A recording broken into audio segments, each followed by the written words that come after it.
Hello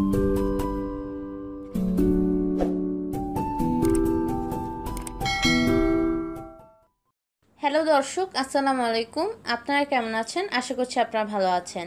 আজকে আমি তৈরি করে দেখাবো দুই ধরনের সিঙ্গারা। একটি হচ্ছে কলিজা সিঙ্গারা আর একটা হচ্ছে আলু সিঙ্গারা। তো চলুন শুরু করা যাক কিভাবে তৈরি করা যায়। তো দর্শক, আমি প্রথমে নিয়ে নিচ্ছি 1 কাপ কলিজা। এটিকে লবণ, হলুদ আর কুসুম গরম পানি দিয়ে ধুয়ে নিয়েছি আর সিদ্ধ করে নিয়েছি। 1 কাপ আলুকে হাফ কাপ পানি ও হাফ চামচ লবণ দিয়ে সিদ্ধ করে নিব। 1 কাপ পেঁয়াজ কুচি নিয়ে নিয়েছি, রসুন কুচি 2 টেবিল চামচ, আদা কুচি 1 টেবিল চামচ, কাঁচামরিচ নিয়ে নিচ্ছি 6টি, আর নিয়ে নিচ্ছি দারচিনি 1 স্টিক ছোট ছোট কেটে নিয়েছি, আর নিয়ে নিচ্ছি লবঙ্গ 3টি, ছোট এলাচ 3টি, আর তেজপাতা আমি ছোট ছোট করে কেটে নিয়েছি 2টি। লাল মরিচ গুঁড়া 1 চামচ, হলুদ গুঁড়া 1 চামচ, জিরা গুঁড়া হাফ চামচ, গরম মশলা 1 চামচ, আদা গুঁড়া হাফ চামচ, ধনিয়া গুঁড়া 1 চামচ, লবণ 1 চামচ, বড় এলাচ ও গোলমরিচ একসাথে গুঁড়া করে নিয়েছি 1/4 চামচ, বিট লবণ হাফ চামচ, পাঁচফোড়ন হাফ চামচ, আর নিয়ে নিচ্ছি চীনাবাদাম 1/4 কাপ। তো দর্শক, এখন সিঙ্গারার ডোয়ের জন্য 1 কাপ আর হাফ কাপ ময়দা নিয়ে নিয়েছি, কালো জিরা হাফ চামচ, ভেজিটেবল শর্টেনিং 1 টেবিল চামচ, আর নিয়ে নিচ্ছি বেকিং পাউডার 1 চিমটি আর তেল 1 টেবিল চামচ। এখন এগুলোকে ভালো করে মেখে নিব 1/3 কাপ পানি দিয়ে, আর দিয়ে নিচ্ছি লবণ পরিমাণ মতো। এখন এটাকে মেখে আমি 10 মিনিট ঢেকে রাখবো। তো দর্শক, চুলায় একটি প্যান বসিয়ে নিয়েছি, এখন দিয়ে নিচ্ছি 1 টেবিল চামচ তেল আর দিয়ে নিচ্ছি হাফ কাপ পেঁয়াজ কুচি।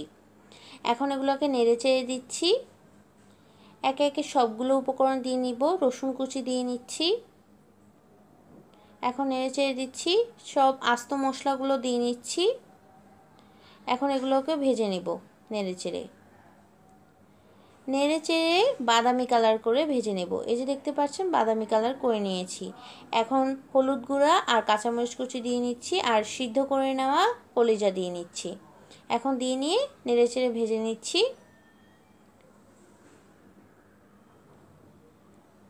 এখন দিয়ে নিচ্ছি লাল মরিচ গুঁড়া, জিরা গুঁড়া, ধনিয়া গুঁড়া, গরম মশলা, আর দিয়ে নিচ্ছি আদা গুঁড়া, আর দিয়ে নিচ্ছি এলাচ, বড় এলাচ, আর হচ্ছে গিয়ে গোলমরিচের, আর হচ্ছে 1 চামচ টমেটো সস। এখন দিয়ে নিচ্ছি লবণ 1 চামচ আর দিয়ে নিচ্ছি 1/4 কাপ পানি দিয়ে নেড়েচেড়ে রান্না করে নিব। নেড়েচেড়ে এই যে ভুনা টাইপ করে পুরগুলো তৈরি করে নিতে হবে। এখন নামিয়ে নিয়েছি। এখন আরেকটা প্যানে 2 টেবিল চামচ তেল দিয়ে নিয়েছি আর দিয়ে নিচ্ছি হাফ কাপ পেঁয়াজ কুচি। এখন এগুলোকে নেড়েচেড়ে ভেজে নিচ্ছি আর দিয়ে নিচ্ছি রসুন কুচি 2 টেবিল চামচ। এখন এগুলোকে নেড়েচেড়ে দিচ্ছি। এখন দিয়ে নিচ্ছি কাঁচামরিচ কুচি আর সব মশলা, ধনিয়া গুঁড়া, জিরা গুঁড়া, লাল মরিচ গুঁড়া, গরম মশলা সব দিয়ে নিচ্ছি, হলুদ গুঁড়াও দিয়ে নিচ্ছি। এখন এগুলোকে নেড়েচেড়ে ভেজে নিতে হবে। এখন নেড়েচেড়ে নেওয়ার পর এখন সিদ্ধ আলু আর আদা ছোট ছোট কুচি দিয়ে নিচ্ছি, চীনাবাদাম, ভাজা চীনাবাদাম দিয়ে নিচ্ছি, পাঁচফোড়ন, বিট লবণ সব দিয়ে দেওয়ার পরে এভাবে নেড়েচেড়ে ভেজে নিয়ে নামিয়ে নিতে হবে। নামিয়ে ঠান্ডা করার পর দুটা পুর একসাথে আমি প্লেটে সাজিয়ে আপনাদেরকে দেখাচ্ছি। এই যে দেখতে পাচ্ছেন 2 ধরনের পুর আমি নিয়ে নিয়েছি। এখন আমি সিঙ্গারা তৈরি করে দেখাবো। এখন আমি ডোটা মথে নিচ্ছি। মথে নেওয়ার পরে এখন আমি ছোট ছোট লেচি কেটে নিচ্ছি বেলে নেওয়ার জন্য। কয়েকটা লেচি কেটে নিয়েছি। এখন আমি এইভাবে লম্বা করে বেলে নিব।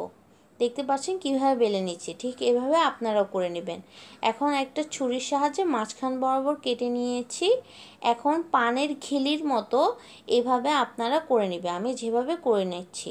এই যে দেখুন, এভাবে করে সিঙ্গারার শেপ তৈরি করে নেবেন। এখন আমি কলিজার পুর দিয়ে নিচ্ছি। এখন এটাকে বন্ধ করে দিচ্ছি। মুখটা কিন্তু ভালো করে বন্ধ করবেন। ভালো করে যদি বন্ধ না করেন তাহলে তেলের মধ্যে কিন্তু ছিটকে যাবে, তেলটা নষ্ট হতে পারে। তো ভালো করে সিল করবেন। এই যে দেখুন আমি যেভাবে করছি, আলুটাও দেখাচ্ছি আপনাদেরকে। এই যে ঠিক এভাবে আপনারাও করে নেবেন। এভাবে করে আমি বাকি সবগুলো করে নিয়েছি, দেখতে পাচ্ছেন। এখন ভাজতে চলে যাচ্ছি। এখন এখানে নিয়ে নিয়েছি 2 কাপ তেল। এগুলোকে একদম গরম করে নিব। তেলগুলো গরম তেলের মধ্যে আমি একে একে সবগুলো তৈরি করে নেওয়া সিঙ্গারাগুলো দিয়ে নিচ্ছি।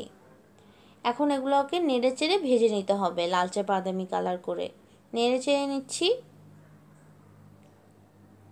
তো দর্শক দেখতে পাচ্ছেন লালচে বাদামি কালার হয়ে গিয়েছে। এখন নামিয়ে নিচ্ছি।